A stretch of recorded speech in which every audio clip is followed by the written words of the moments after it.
A very good evening to all my dear students. So today we are going to continue with yesterday's topic.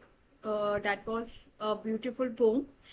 Uh, My Mother at 66. We have discussed, okay, what is the poem all about? Poem is about a daughter's, beautiful and magical love for her mother.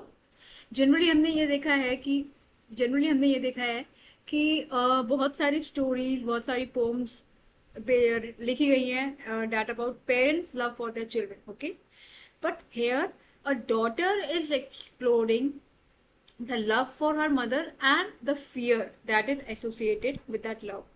Fear of losing her mother to death. Fear of getting separated from her mother because of the death. And she knows that this is going to happen one day. Okay, that she knows it very well that this is going to happen one day.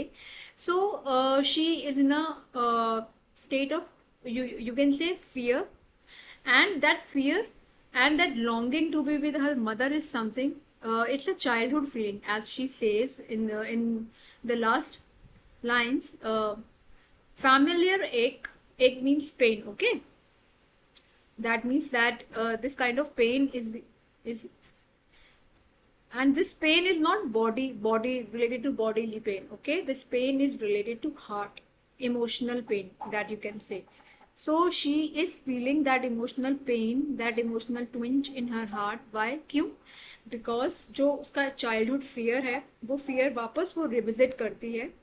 और उसका childhood fear क्या था कि one day she would be separated from her mom due to any reason. ठीक है. और now she is grown up, तो she knows it very well कि death will come at one point or the other. And because her mother is now growing up steadily, 66 is an number that is associated with old age, and she knows that the end of old age is death.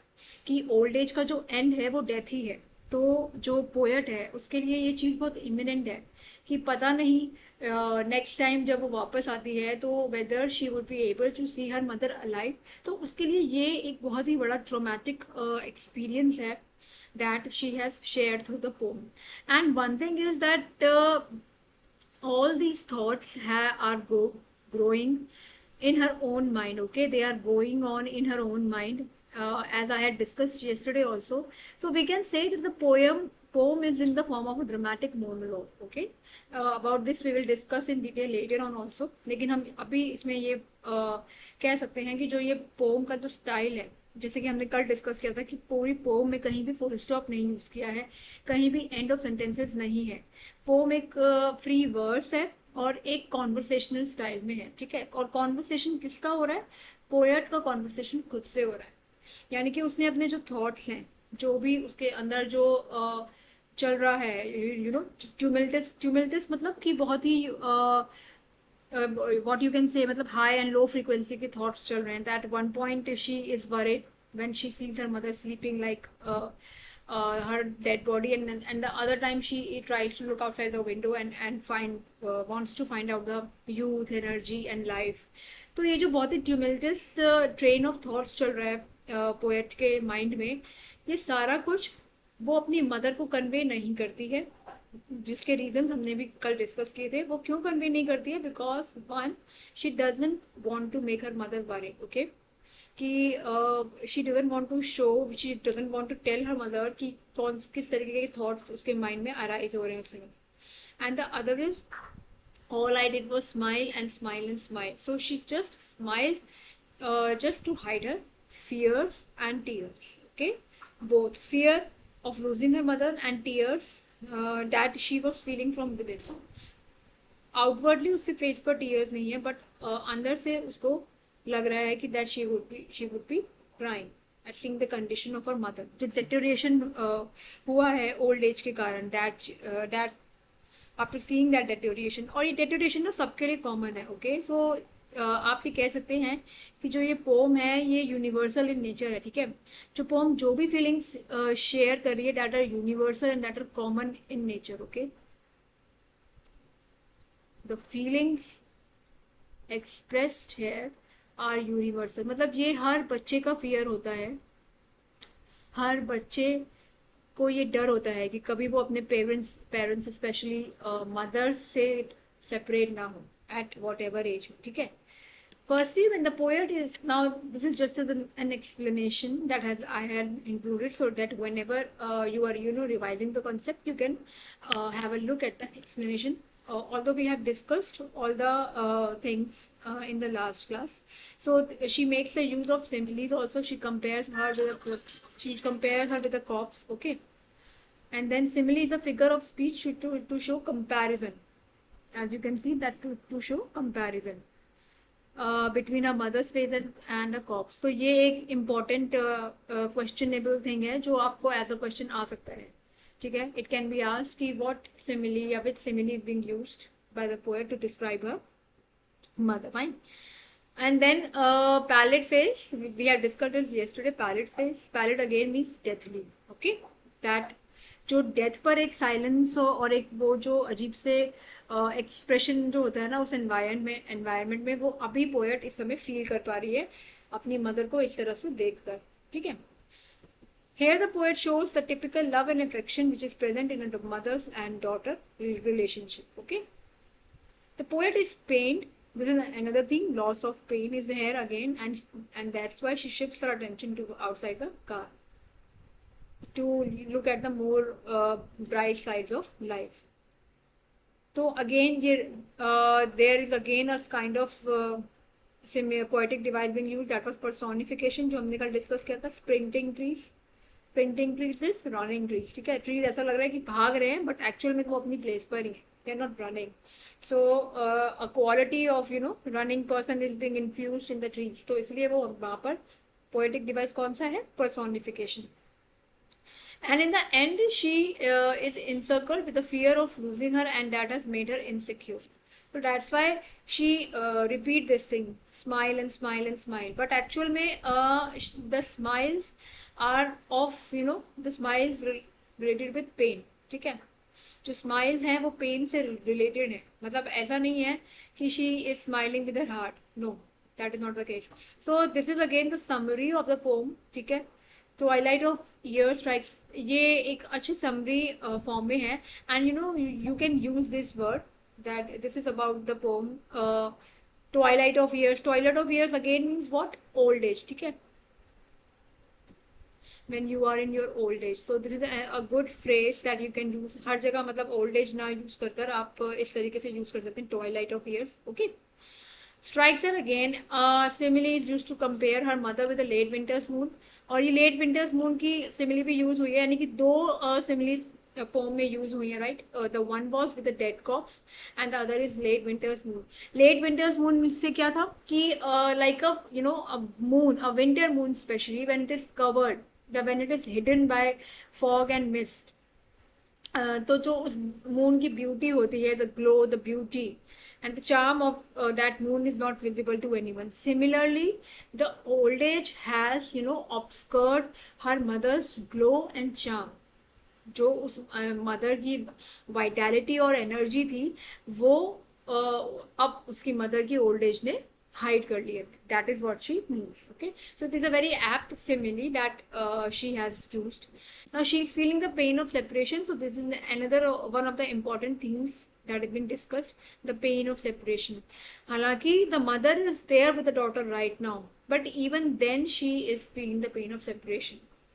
ठीक है. So this is important. एक separation होता है कि जब कोई actual में चला जाता है तब हम feel करते हैं उस separation को, but ये जो सेपरेशन है ये अभी ही हो रहा है. This is happening right now when the poet thinks about the future, that when death will come, how she is going to live without her mother और how she is going to react. Also, her childhood fear of losing her mother that she feels was temporary but now could be forever. तो ये जो fear था उसको lose करने का, ये childhood fear था. ठीक है. तब उसे लगता था कि ये एक बचपन का fear है तो चला जाएगा, टाइम के साथ subside हो जाएगा. But now she realizes कि वो जो fear था वो actual में था. ठीक है. वो अब एक reality है कि sooner or later उसको वो उस fear से she has to face up that fear.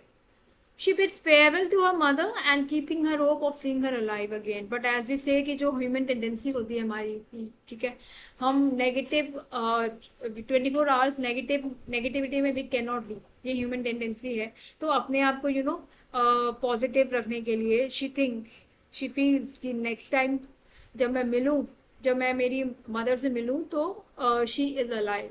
Okay, that's why she says that farewell amma. She hides her sorrow as she does not want to create a painful environment. She does not want to create a painful environment for her mother and conveys her that she is enjoying her life. Similarly, her mother should also be happy and enjoy her life. तो अपनी mother के सामने she is putting on a brave face, okay, so that her mother does not feel at all concerned or worried at all. She wants that her mother stays happy. कि उसकी जो mother है वो अभी भी मतलब ओल्ड एज में although she is suffering a lot तो अभी भी वो she stays happy. The poem revolves around the theme of advancing age. So this is another vocabulary that you can use, okay? And the fear that adheres to the loss and separation. It is a sentimental account of the mother's approaching end through the eyes of the daughter. So this is very important in just a few sentences. The entire crux of the poem is being given to you. So you can use these good lines in your answers. It is very nicely written. The short poem touches upon the theme of the filial. Filial means what? Parental, okay? Or you can say child mother bond, okay, something related to family, something related to a relationship between the mother and the daughter in the backdrop of nostalgia and fear, right?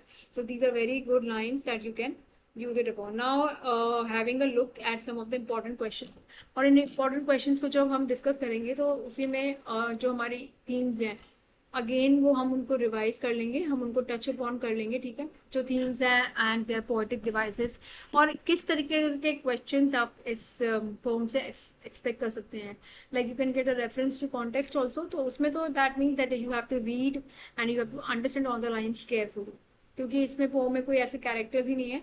तो the I is the poet and the mother, only two characters are there. So basically the questions that you will get is more or less related to emotions and feelings. जो हम emotions और feelings की बात करते हैं main आपको उसी तरीके के क्वेश्चंस आप एक्सपेक्ट कर सकते हैं. Okay, why has the mother been compared to the late winter's moon. So I have included this in the proper answer form. ये हमने डिस्कस किया है कि क्यों विंटर मून की तरह उसे अपनी मदर के फेस को किया है. तो वो जो सारे एडजेक्टिव्स हैं आप वो याद रखिएगा कि आपको अपने आंसर में ऐड करना है. Dull, lacks lustre, okay, it is lifeless, it is pale, okay, the moon. And similarly the mother, so is her mother at the end stage of her life. As a late winter moon gets overshadowed or obscured, you can use obscured or hidden by the fog and mist in the sky. Similarly her mother can get overshadowed by death anytime. Okay, she is right now overshadowed by old age and later on she would be overshadowed by finally by death, and finally by death. Both of them are nearing an end. दोनों ही एक and की तरफ proceed कर रहे हैं, ठीक है. एक वन ऑफ सीजन यानी कि विंटर सीजन खत्म होने वाला है और अब समर सीजन शुरू होगा, ठीक है. और दूसरा क्या है कि the other is of life, कि एक लाइफ है वो खत्म होने वाली है. तो this is an important answer and a very important question that you can expect. What is the kind of pain and ache that the poet feels? किस तरीके का पेन और किस तरीके के इमोशंस हैं जो पोएट फील कर रहा है. तो जो ये पेन है आप इसमें अगेन ये लिख सकते हैं that this pain is universal. Okay, familiar pain or the childhood pain. She has entertained this fear since her childhood. जो बच्चों का एक कॉमन फियर होता है, ठीक है. Ageing is a natural process, time and ageing spare none. तो poet का सबसे बड़ा फियर ही यही है कि और कुछ होता है तो हम उसको अवॉइड कर सकते हैं, लेकिन टाइम और डेथ और एजिंग या ग्रोथ और डेवलपमेंट ऐसा प्रोसेस है जो एज इट इज फिक्स्ड है, जो डिफरेंट स्टेजेस को पास ऑन करेगा और एंड में वो डेथ में ही फाइनल कंप्लीट हो जाएगा. Time and aging have not spared the poet's mother and may not spare her as well. With this aging, separation and death become inevitable. तो ये जो inevitability की feeling है, ठीक है, that the end is inevitable, ये उसका सबसे बड़ा पेन है. ठीक है, ये उसका सबसे बड़ा पेन है क्योंकि वो कुछ कर नहीं सकती. द बिगेस्ट थिंग इज कि वो इस पेन को एंड करने के लिए, इस पेन को सूथ करने के लिए कुछ नहीं कर सकती. Nothing can soothe this or end this pain. ये उसका सबसे बड़ा फियर कि this will happen. Okay, nothing can end or soothe this pain that she is feeling. Why are the young trees described as sprinting. तो sprinting हमने discuss किया था कि स्प्रिंटिंग एक्चुअली क्या होता है. स्प्रिंटिंग का जो एडजेक्टिव है that is use for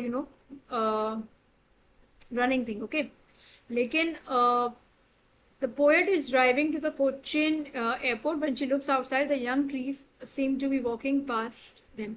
With the speed of the car they seem to be running fast or sprinting. तो स्प्रिंटिंग है बेसिकली, वो क्या है कि उसको स्प्रिंटिंग मतलब उसको वही लग रहा है कि the trees are just running. और ट्रीज, स्प्रिंटिंग ट्रीज यहाँ क्या सिग्निफाई कर रहे हैं, they are signifying life and energy. तो यहाँ पर अगेन एक बहुत ही सेंसिटिव कॉन्ट्रास्ट यूज हुआ है. You can say her dosing old mother. ठीक है, oldness is there and expression of death is there. और यहाँ पर क्या सिग्निफाई हुआ है, यंग क्या सिग्निफाई कर रहा है, लाइफ, एनर्जी, यूथ, वाइटैलिटी. ये सारी चीजें सिग्निफाई कर रही हैं ये इमेजेस जो यहाँ पर एब्सेंट है. Okay, these are absent in this imagery. ये इमेजरीज डेथ सिग्निफाई कर रही है, पेलनेस सिग्निफाई कर रही है, लाइफ का एंड सिग्निफाई कर रही है. ठीक है, तो आप इसमें इस तरीके से इसको कंक्लूड कर सकते हैं कि the poet has drawn a very striking contrast by using this kind of imagery. ठीक है, अ वेरी स्ट्राइकिंग कॉन्ट्रास्ट कि एक तरफ लाइफ है, एक तरफ एनर्जी है और दूसरी तरफ एंड ऑफ लाइफ की डिस्कशन हो रहा है. A very striking contrast to this imagery. ठीक है, तो ये इस इमेजरी को यूज करने का उसका मेन मोटिव यही है उसमें, राइट. तो now coming to the another question that is why has the poet brought in the image of the merry children spilling out of their homes. तो अगेन अब ये क्वेश्चन आता है, अभी ये क्वेश्चन आता है कि स्प्रिंटिंग ट्रीज का क्या मतलब है. ठीक है, अब जो दूसरा इमेजरी यूज किया है उसने related to bring on the fullness of life, that is the merry children spilling out of their homes. Merry means वो हैप्पी. ठीक है, आप जॉयस हैं, बहुत खुश हैं, तो वो आप तभी हैं जब आप लाइफ को एंजॉय कर रहे हैं. Spilling out of their Holmes, spilling actually means that when something just flows. लेकिन यहाँ पर स्पिलिंग का मतलब क्या है कि जो बच्चे हैं they are running very fast out of their homes. ठीक है, to enjoy. obviously they all want to play, they want to enjoy, they are full of life, they are full of vigor. तो again वो जो imagery का use है that is to bring out the contrast. तो ये दो images use की गई हैं to develop the contrast, to bring out the contrast between the mother and the trees and children. ठीक है, तो इसमें you have to tell what does the dozing mother signify and what does sprinting trees and children spilling out of their homes signify. ठीक है, to present a contrast. The merry children coming out of their homes in large numbers present an image of happiness and spontaneous overflow of life. तो भाई ये full of youth, full of enjoyment, happiness, okay, and whereas the mother is sleeping, ashen face. तो ये कुछ important words हैं students that you have to use in your answers. ठीक है, as you can see they are written in brackets. तो आप जब अपने आंसर्स में आंसर्स लिखते हैं तो I have told you this earlier also कि इट लुक्स गुड अगर आप अपने आंसर्स में पोम में से जो यूज हुए हैं वर्ड्स या फ्रेजेस आप अपने आंसर्स में उनको यूज करें. because that gives a clear idea to the examiner, to the person who is checking your paper, that you are very well aware of the concept and that you have got the concept very nicely, और आपने उस चीज़ को अच्छे से मतलब memorise भी किया है, ठीक है, आपको वो चीज़ें याद भी हैं। तो कुछ कुछ जो वर्ड्स हैं पोम में से या चैप्टर्स में से इम्पॉर्टेंट वर्ड्स जो उनका उनका थीम या उनका कंटेंट पॉइंट आउट करते हैं, वो आप अपने आंसर्स में डेफिनेटली यूज करिएगा। तो जो मदर का एशन फेस है दैट लुक्स लाइफलेस, ठीक है, एक तरफ तो फुल ऑफ लाइफ है, lively, you can use another word lively है, full of life,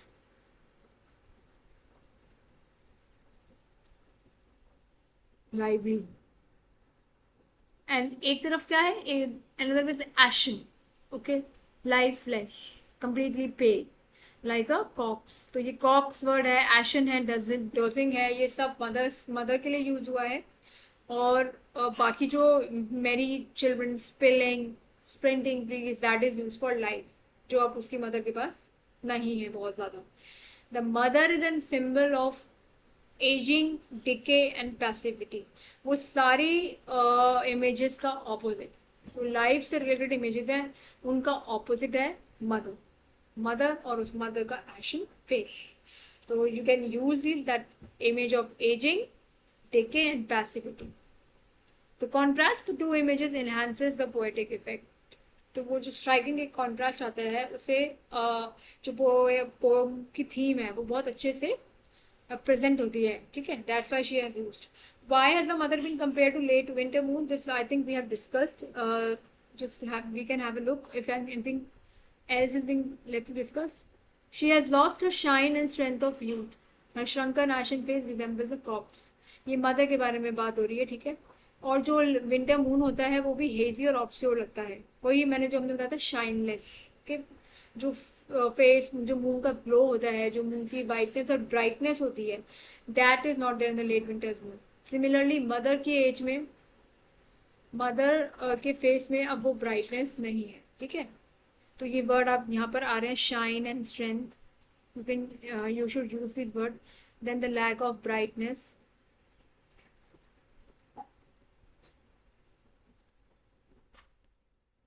similarly use here is apt as well as effective. तो बहुत ही कम वर्ड्स में उसने अपनी सारे जो पेन है उसका, तो सब कुछ है, उसने उसको एक्सप्रेस कर दिया है, ठीक है। Why does the poet smile and what does she say while bidding goodbye to her mother? With fear and ache inside her heart and words of assurance on lips and smile on the face, the poet presents two opposite experiences. Why does the poet put on the smile? तो ये हमने again and again discuss किया है कि why does she put a smile on her face despite feeling so much of pain inside her heart and tears inside her, even despite that she is smiling. तो वो सारा smile क्यों है? The wan pale face of the poet's mother at 66 brings an image of decay and death. It brings that old familiar fear of separation back. She fears the ultimate fate of human beings, but she has to put on a brave face. She regains self-control. She composes herself and tries to look normal. She utters the words of assurance that they will meet again soon. She tries to hide her ache and fear by smiling continuously. So why does she do all this? So that her mother is not worried, okay? She just want to give a positive vibe to her mother. इस as में अब वो अपनी mother को कोई भी negative feeling या negative emotion pass on नहीं करना चाहती है। Her mother is not worried, and second, she wants to pass on positive vibes to her mother at this stage. कि whatever age is left, okay, वो खुश रहें, she stays happy. Pass on positive vibes to her mother, so that she stays happy even at this age. क्योंकि generally क्या होता है, इस as में ऑलरेडी इतनी सारी चीज़ें हो जाती हैं, लाइक आप बीमार पड़ जाते हैं, ठीक है, आपकी बॉडी आपका साथ छोड़ देती है। तो ये जो इतनी सारी डिफिकल्ट चीज़ें हैं, ऑब्वियसली बॉडी में इतने सारे चेंजेस होते हैं, she doesn't want to increase the problems of her mother. जो हमने देखा अभी कि उसकी जो मदर है वो ऑलरेडी धीरे धीरे डिके हो रही है, फिजिकली भी मेंटली भी, ठीक है। तो वो इस तरीके की बातें करके, इस तरीके की डिप्रेसिंग थॉट्स को शेयर करके जो उसके माइंड में आ रहे हैं, वो अपनी मदर को और ज़्यादा परेशान नहीं करना चाहती। She doesn't want to make her mother more anxious and worried, because already her mother is suffering from the effects of old age, right? So that is what she means. Now, in just a few lines, the entire themes, or we can say the central theme of the poem, is being fixed up. It is an intimate work. We can say it is a confessional poem presenting the poet's thought. तो आप ये confessional word भी use कर सकते हैं, और dramatic monologue भी हमने use किया था, if you remember, ठीक है? Confessional, confessional, वो अपने आप से confessional कर रही है, तो you can say self confessional, ठीक है? किसी और से कन्फेशनल नहीं कर रही है वो, कि अपनी मदर से शेयर कर रही है या किसी और थर्ड पर्सन से शेयर कर रही है, वो खुद से ही कन्फेशन कर रही है, अपने थॉट्स को खुद ही एक्सप्लोर कर रही है, खुद ही उन्हें एक्सपीरियंस कर रही है. It deals with the feeling of fear and emotions the daughter experiences with their mothers. Any child is attached to its mother. Similarly, children generally are afraid of losing their mothers. So the fear of loss is prevalent in the entire poem. ये एक theme है, okay? The fear of loss. Then the filial affection, ये another theme है, ठीक है. दूसरी एक और थीम जो शो की लाइफ वर्सेस डेथ, ये थीम है. और इसमें आप वो इमेजेस को भी इंक्लूड कर सकते हैं, ठीक है. जो ये आपका इमेजेस का आंसर है, आप उन पॉइंट्स को भी एक्सप्लोर कर ऐड ऑन कर सकते हैं. इसमें किस तरीके से जो कॉन्ट्रास्ट है वो पुट इन किया है उसमें. This poem brings out the ordinary but profound human nature through a personal reverie. So this is a very nice line that you can use up in your answers. Reverie means thoughtful, okay. मतलब जब आप अपने मन से कुछ बातें करते हैं, आप अपने माइंड से कुछ बातें करते हैं, आप किसी प्रॉपर थॉट्स आपके मन में चलते रहते हैं. रेवरी मतलब कि अपने आपके मन के अंदर ही वो चीज़ें चल रही हैं, ठीक है. That you are in a conversation with your heart, with your mind, that is a reverie. तो एक ऑर्डिनरी लेकिन प्रोफाउंड ह्यूमन नेचर, मतलब ह्यूमन नेचर की जो एसेंस है वो ये पोम ब्रिंग आउट करती है in a very simple yet profound manner. And that is, what is that essence? That essence is death. Death is inevitable, but people are afraid of losing their dear ones. मतलब ये हम सबको पता है, ठीक है, that one day we all have to go.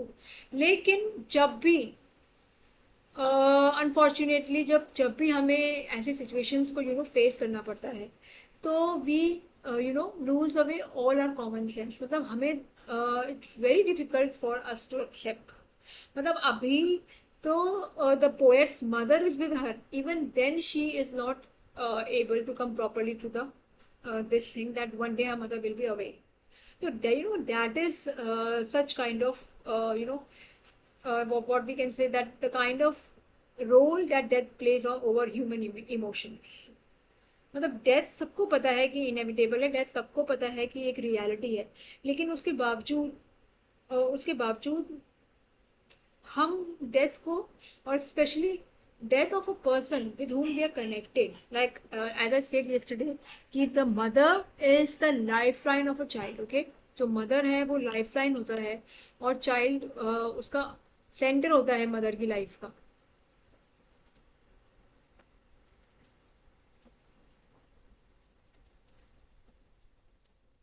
जो mother है वो सेंटर हो गया चाइल्ड की लाइफ का, ठीक है. और जो चाइल्ड है उसके लिए मदर क्या है? लाइफलाइन है उसकी. तो जब लाइफलाइन से सेपरेट होने की बात आ जाती है, then it is a very very disturbing to accept. उस चीज़ को एक्सेप्ट करना is very very difficult. People are afraid of losing their dear ones. As the poet expresses, the bond between a mother and a child is special, and therefore the anxiety in losing the relationship also strong. तो जितना deep आपका bond होगा ना, उतना ही ज़्यादा आपका deep आपका fear होगा उस बॉन्ड को लूज करने का. Thematic concern, the poem brings out the inner thoughts of a daughter for her mother. That's why I said that it is confessional, or you can say self confessional, ठीक है. तो यहाँ पर आप वो words use कर सकते हैं that the poem is confessional in nature and it is a short monologue, ठीक है, एक ड्रामेटिक मोनोलॉग. मोनोलॉग मीन्स जब आप खुद अपने आप से ही बातें करें, ठीक है, जब आप अपने आप से ही बातें करते हैं और किसी को वो सुनाई नहीं देती हैं बातें और कोई उन पे कमेंट नहीं कर सकता, आप उसको अपने मन में ही रखते हैं और आपके मन में एक के बाद एक के बाद एक थॉट्स आते रहते हैं, दैट इज मोनोलॉग, ठीक है. तो that is the thing. What do the parting words of the poet and her smile signify? तो आपने देखा होगा कि ये वाले this question is very important क्योंकि ये लास्ट एग्जाम्स में पूछा गया है that what is the significance of using the phrase smile smile and smile. मतलब उसने बार बार इन वर्ड्स का रेफरेंस क्यों दिया पोएट ने और in the end why she has used those words. तो वो चीज़ आपको अच्छे से एक्सप्लेन करनी है कि the reason for using her phrases repetition is that she wants to focus on the true facts, that is the inevitability of death. ठीक है कि death है and it will come. And the second is that she doesn't want to face that moment. तो जानती है कि death आएगी और आना ही है, लेकिन तब भी वो उस पर्टिकुलर मोमेंट के बारे में सोचकर परेशान हो जाती है and she doesn't want that moment to come. तो both the contrasting things are there कि that it is inevitable but even then your heart is not allowing you to accept it. That is why she has used the word smile smile कि जो smile करने से भी जो pen है, जो eternal pen है, तो उसको अभी हो रहा है और बाद में होगा when she would be separated from her mother, that would not fade away. The pain will not fade away even when she smiles. The poet's parting words of assurance and her smiles provide a stark contrast to the old familiar ache or fear of the childhood. Her words and smiles are a deliberate attempt to hide her real feelings. ठीक है, so this is very important कि ये एक deliberate attempt है poet की तरफ से अपनी एक्चुअल फीलिंग्स को छुपाने का. The parting words, see you soon, Amma, give an assurance to the old lady whose ashen face looks like a corpse. तो ये assurance वो अपनी मदर को भी दे रही है, ठीक है, ये assurance वो अपनी मदर को भी दे रही है और साथ में वो अपने आप को भी दे रही है कि at some point of time maybe she would try to no, at some point of time maybe she would meet your mother alive. और वो अपनी मदर को क्या एश्योरेंस दे रही है कि हम मिलेंगे, कि आपको कुछ नहीं होगा, that kind of assurance. So this assurance she tries to give to herself also, to both the parties basically. Assurance for both. Through these words, she is giving assurance to both, to the mother also that they will meet again, and to herself also that we are going to meet again. ठीक है, that death will not part us. Similarly, her continuous smiles are an attempt to overcome the pain and the fear that is inside her heart. What does the poet mother look like? What kind of images has the poet used to signify her aging decay? Okay, किस तरीके की images उसने signify करी हैं उसमें. Poets mother look like वो आप easily explain कर सकते हैं that poets mother is ashen and it is pale and it is being compared to the face of the corpse of a dead body. ठीक है, तो दैट मीन्स कि जो ओल्ड एज का इशू है, that devastating effects of old as हैं वो उसमें आ रहे हैं. ठीक है, मदर्स के फेस पर शो कर रहे हैं. फाइन, तो दैट इज इम्पॉर्टेंट, वो आपको मेंशन करना है उसमें. And she sitting beside the, ये बहुत ही ये yes this imagery you can also use की how the mother is sleeping, क्योंकि बेसिकली जो थॉट्स शुरू हुए हैं पोएट के माइंड में वो इसी पॉस्चर को देखकर शुरू हुए हैं. ठीक है, that it is looking very weird that her mother is sleeping and even then her mouth is open, her eyes are closed. तो ये बिल्कुल एक ऐसा ही एक्सप्रेशंस हो रहे हैं जैसे कि एक डेड बॉडी के फेस पर हमें देखने को मिलते हैं. Sign of old age. People keep their mouth open to overcome breathing problems. Her face looked pale and faded like ash. Actually, she is an image of death as her ashen face looks like that of a corpse. तो उसका जो face है वो किस तरीके से लग रहा है, वो उसका फेस ऐसा लग रहा है जैसे वो एक कॉप्स का फेस है, ठीक है। What poetic devices have been used by the poet in My Mother 66? ये सारी poetic devices हमने अच्छे से डिस्कस की थी. That similes are being used, okay? दो similes उसमें यूज की गई हैं, एक तो sprinting trees and the merry children वाली similes उसमें जो यूज है. So those are personification. Similes कौन सी है? The ashen face वाली simile that it has been compared to that of a corpse, and the other one is of a late winter's moon. तो इस पे there are many chances that you can get questions, ठीक है। ये बहुत ही important aspects हैं poem के। तो इसमें जो क्लैरिफिकेशन होना चाहिए, जो एक्सप्लेनेशन होना चाहिए, वो आपका प्रॉपर होना चाहिए कि क्यों उसने अपनी मदर के फेस को एशन फेस डिस्क्राइब किया, कॉप्स लाइक फेस डिस्क्राइब किया, और क्यों उसने कंपेयर किया लेट विंटर्स मून से, ठीक है। The poem excels in contrast. तो कॉन्ट्रास्ट यूज हुए हैं throughout the poem, specially in the beginning of the journey, जहाँ पर दो तरीके के उसने इमेजेस यूज किए, एक तो स्प्रिंटिंग और मेरी चिल्ड्रन, और किसी साथ डोजिंग लेडी, ठीक है। these kind of this thing which he has used. And then smile and smile and smile, वो एक refrain हो गया, that means the repetition of the same word, आपने उस word को बार बार repeat किया, ठीक है। तो this is that thing. Now coming to style and form, ये हमने डिस्कस कर लिया है साइड टू साइड में, कि मैंने बताया था आपको कि तो फर्स्ट पर्सन मोनोलॉग, ठीक है। फर्स्ट पर्सन मोनोलॉग मतलब कि जो पोएट है वो अभी खुद से ही बातें कर रहा है, ठीक है, खुद से ही बातें कर रही है वो, और वही जो बातें कर रही हैं वही उन्होंने उसको एक पोम फॉर्म में लिख दिया है, ठीक है। सो ये हमने डिस्कस किया था, इट्स अ फ्री वर्स, कहीं भी फुल स्टॉप या दूसरे पंक्चुएशन मार्क्स का यूज नहीं है, ठीक है।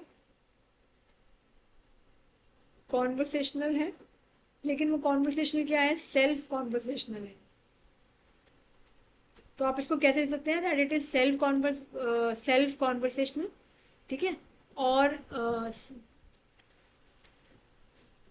सेल्फ कन्फेशनल है, ठीक है। कन्फेशन वो अपने आप से कर रही है, अपने फियर्स को खुद ही फेस कर रही है, और खुद ही उन्हें एक्सेप्ट कर रही है कि चाइल्डहुड में भी जैसे उसको वो पर्टिकुलर फियर आता था। तो self conversational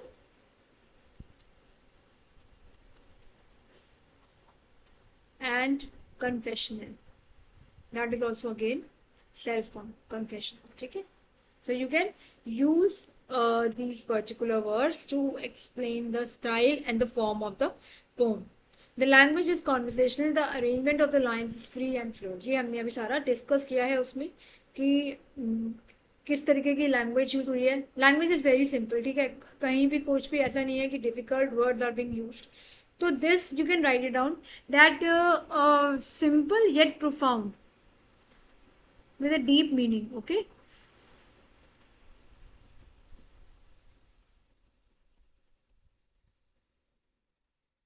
With a deep meaning.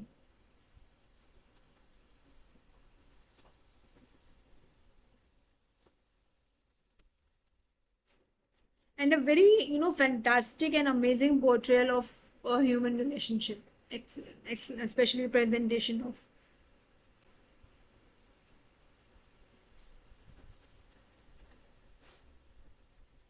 मतलब इतने कम शब्दों में और इतनी डीप और गहरी बातें कहना, it is a mark of literary talent that the poet is having. Amazing presentation of emotional emotions and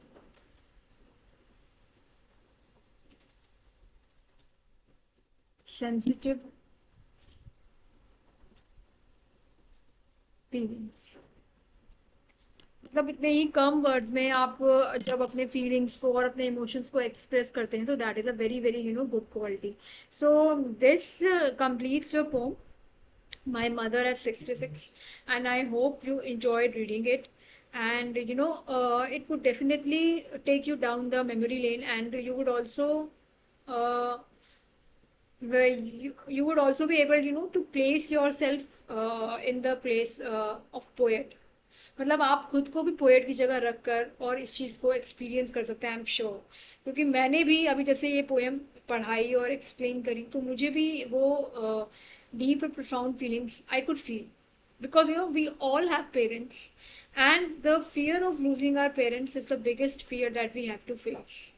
And when we know, especially when we know that that fear would come true sooner or later, तो हम वो जो fear है ना हमारा, वो और ज़्यादा develop हो जाता है, वो और ज़्यादा unbearable हो जाता है. लेकिन तब भी the poet has make a brave front, we what we can say in the end. अगर आपको ऐसा क्वेश्चन आता है comment in the ending of the pome, तो आपने ये सब बताना है कि फियर ऑफ लॉस है, सेंस ऑफ पेन है, and the feeling of separation है.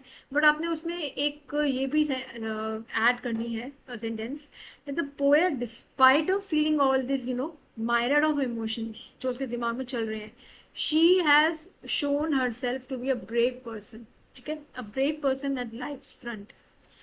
मतलब she controlled her emotions very nicely because she doesn't want to make her mother unhappy for just a second also. Obviously agar if she had cried at that time, then her mother would have felt very bad and terrible that because of her daughter is crying. But what did she choose? She chose to part terms on a happy note. The farewell was happy. Both of them parted with a sense of assurance. तो वो एक जो positive vibe है, the poet is successfully trying to convey to the mother and to the readers कि yes, she is going to meet her mother. Okay, so this completes the chapter, the poem, and I hope that you liked it a lot because it is a very interesting poem, no doubt, and the जो human emotions का portrayal है, that is very nicely being done. And you can expect all these kind of questions. सारे important questions थे जो I felt कि it could have been asked in other or in other words or in other kind of form. लेकिन सारे important questions हमने cover किए हैं. So just give a thorough reading of the poem and then do it with the explanation. And if there are any problems or doubts that you are facing, do post your comments and I would definitely try to clarify them. So we would meet again tomorrow for another of the interesting topic. Till then, take care, stay happy, and do love